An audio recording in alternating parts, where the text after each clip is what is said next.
గంటల్లో ఈ ఆపరేషన్ చేయకపోతే చెయ్యి మొత్తం బ్లాక్ అయ్యి గ్యాంగ్రీన్ అయ్యి చెయ్యి తీయాల్సిన పరిణామాలు కూడా జరగాల్సి వచ్చేది.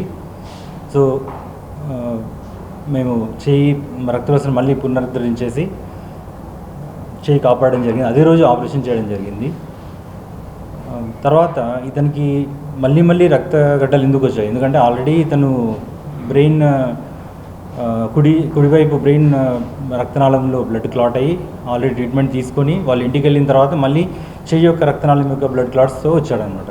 సో ఇలా రికరెంట్గా ఎందుకు జరుగుతుంది అని చెప్పేసి మేము ఫర్దర్ టెస్టింగ్ అనేది చేసేసి ఇతని రక్తంలోనే ఒక లోపం ఉందని కనుగొన్నాం అనమాట. సో ఇప్పుడు పబ్లిక్ అవేర్నెస్ ఏంటంటే ఈ రక్తం గడ్డగట్టేది కొన్ని డిజార్డర్స్, థ్రాంబోటిక్ డిజార్డర్స్ ఏవైతే ఉన్నాయో అవి కామన్గా చాలామందికి వస్తాయి. కాళ్ళల్లో రక్తనాళాలు గడ్డగట్టడం డీవీటీ అంటారు, లేదంటే హార్ట్ అటాక్ కావచ్చు, బ్రెయిన్లో బ్లడ్ క్లాట్స్ కావచ్చు. వీటి వివిధ అవయవాల రక్తనాళాల్లో బ్లడ్ క్లాట్స్ జరిగేసి ఆ పరిణామాలు అవి జరుగుతూ ఉంటాయి. ఈ రక్తం గడ్డగట్టిన వితిన్ 6 అవర్స్లో మనం కనుక ట్రీట్మెంట్ ఇవ్వకపోతే పర్మనెంట్ డ్యామేజ్ జరిగే అవకాశం ఉంది. అది హార్ట్ అటాక్ కావచ్చు, బ్రెయిన్ స్ట్రోక్ కావచ్చు. అయితే చేతిలో రక్తనాళాలు గడ్డగట్టడం అనేది రేర్ అనమాట. ఒక కారణం ఉంటే జరుగుతుంది, లైక్ దెబ్బ తగలడము, ఫ్రాక్చర్ అవ్వడము, లేదంటే హార్ట్ డిసీజ్ ఉన్న వాళ్ళకి, రక్తంలో లోపాలు ఉన్న వాళ్ళకి ఇలాంటివి జరగవచ్చు. ఇతనికి ఏ కారణం లేకుండానే చెయ్యి రక్తనాళాల్లో క్లాట్ అయిపోయింది అనమాట. సో దీంట్లో ఇలాంటి కారణాలు ఏంటంటే రక్తంలో కొన్ని లోపాలు ఉంటాయి. అంటే ఏంటంటే రక్తంలో మామూలుగా పల్చ ఉంటుంది, అవి పల్చబడే టెండెన్సీని కోల్పోవడం, అంటే రక్తం గడ్డగట్టే టెండెన్సీ రావడం, ఇవి థ్రాంబోటిక్ డిజార్డర్స్ అంటారండి. సో వీటిల్లో రక్తంలో కొన్ని లోపాలు ఉంటాయి. అవి కూడా మనము ఎవాల్యుయేట్ చేసేసి దాని కారణంగా అనుకుని అది ట్రీట్మెంట్ చేసేదాకా ఇది మళ్ళీ తగ్గదు, ఇది మళ్ళీ వచ్చే అవకాశాలు కూడా ఉంటాయి అన్నమాట. సో ఇతని విషయంలో ఏంటంటే ఆల్రెడీ బ్రెయిన్ స్ట్రోక్తో అడ్మిట్ అయ్యారు, దాని ట్రీట్మెంట్ తీసుకున్నారు, కానీ వెంటనే మళ్ళీ చేతిలో బ్లడ్ క్లాట్ అయింది. ఈ వచ్చిన కొన్ని గంటల్లోనే మనం దీన్ని ట్రీట్మెంట్ చేసేసి దీన్ని చేయిని కాపాడాలి. ప్లస్ ఏంటంటే మళ్ళీ ఎందుకు వస్తుంది అనేది రక్తంలో లోపాలన్నీ కొన్ని ఎవాల్యుయేషన్ అనేది అవసరం. సో అది కూడా కనుక్కొని దాని ట్రీట్మెంట్ ఇచ్చేదాకా ఈ జబ్బుకి పరిష్కారం అనేది ఉండదు, అనేది పనిచేస్తుంది. సో అది అట్లాంటిది ఇమీడియట్గా సర్జరీ చేయడం వల్ల సార్ అనేది ఆ చెయ్యిని కాపాడడం జరిగింది. ఇంకొకటి ఏంటంటే వితిన్ నెక్స్ట్ 2 డేస్లో ఏంటంటే తను హెడేక్ చెప్పడం, ప్లస్ కుడి కన్నులో కొద్దిగా చూపు తక్కువ ఉండడం అనేది చెప్పాడు.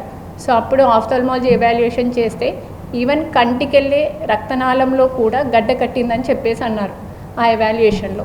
సో ఇవన్నీ కూడా అంటే 2 స్ట్రోక్స్, చెయ్యిలో గడ్డ కట్టడం, చూపు తగ్గడం, ఇట్లా అన్నీ కూడా వితిన్ 10 డేస్లో జరగడం వల్ల దీన్ని ఏంటంటే సమ్ క్లాటింగ్ డిజార్డర్, అంటే రక్తం పల్చబడడానికి సంబంధించినవి ఏవైతే రక్తంలో ఉండాలో అవనేవి ఇంబ్యాలెన్స్ ఉండడం వల్ల తినకి ప్రాబ్లం ఉందని మాకు అనుమానం వచ్చేసి వెంటనే 2 రకాల టెస్ట్ చేయడం జరిగింది.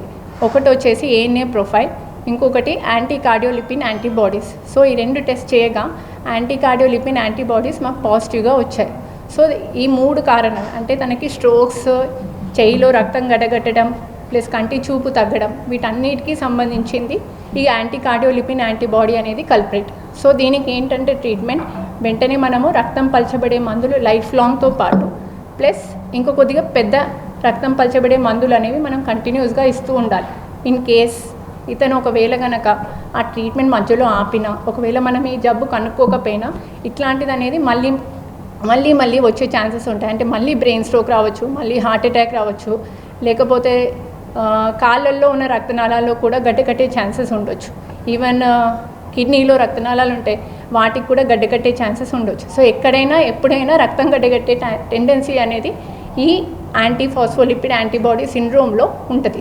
సో మనం ఎంత తొందరగా కనుక్కుంటే దానికి అంత తొందరగా మనం ట్రీట్మెంట్ ఇచ్చేసి డయాగ్నోస్ చేసి ఎర్లీగా ట్రీట్మెంట్ ఇస్తే మిగతా అవయవాలు ఎక్కడెక్కడైతే రక్తం గడ్డగట్టే ఛాన్సెస్ ఉంటాయో అవి మనం స్టాప్ చేయడానికి ముందే మనం ట్రీట్మెంట్ స్టార్ట్ చేస్తే ఇంకా ఫర్దర్గా ఇట్లాంటి ప్రాబ్లం రాకుండా లైఫ్ అనేది ఇంప్రూవ్ చేయడానికి అనేది ఉంటుంది.